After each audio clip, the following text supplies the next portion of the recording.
आज का हमारा प्रोग्राम है एक नई तस्वीर, एक नई कहानी।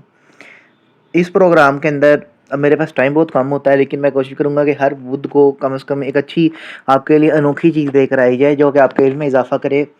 और साथ ही जब मैं इसके ऊपर भी तहकीक करूँ, मेरे भी इल्म में इज़ाफ़ा करे, क्योंकि टाइम बड़ा थोड़ा होता है मेरे पास भी कि मैं इस तरह की कोई सीरीज़ अब या इस तरह की कोई वीडियो बनाऊँ, टाइम इतना नहीं है। लेकिन ख़ैर मैं फिर भी अब कोशिश कर रहा हूँ कि ये बनाऊँ, क्योंकि इसकी वजह ये है, पिछली दफ़ा कैनाल रेस्ट हाउस की जो हमारी वीडियो थी, उस पे बड़ा अच्छा पॉज़िटिव रिस्पॉन्स आया, बहुत उसे सराहा गया है। काफ़ी मतलब काफ़ी लोगों ने उसको देखा है, इस वजह से मैं फिर इस तरफ आया कि चलो इस पे बात की कि एक प्रोग्राम बनाया जाए।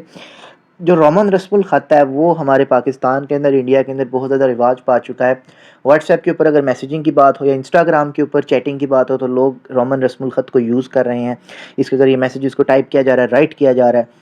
लेकिन अगर देखा जाए तो इसका एक नुकसान भी नज़र आता है कि इससे हम कोई प्योरली एक लैंग्वेज में काम नहीं कर रहे, ना हम इंग्लिश में प्योरली काम कर रहे हैं, ना हम उर्दू में प्योरली काम कर रहे हैं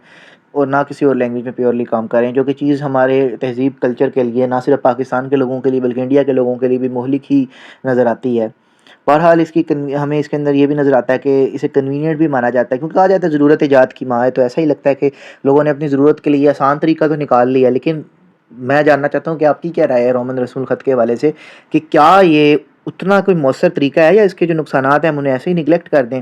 तो ज़्यादातर जो असातिज़ा हैं वो भी मुझे इस बारे में बताएँ, जो अगर कोई तालिब इल्म है वो भी बताएँ और आम अगर कोई लोग हैं तो वो भी मुझे इस बारे में ज़रूर अपनी राय दें।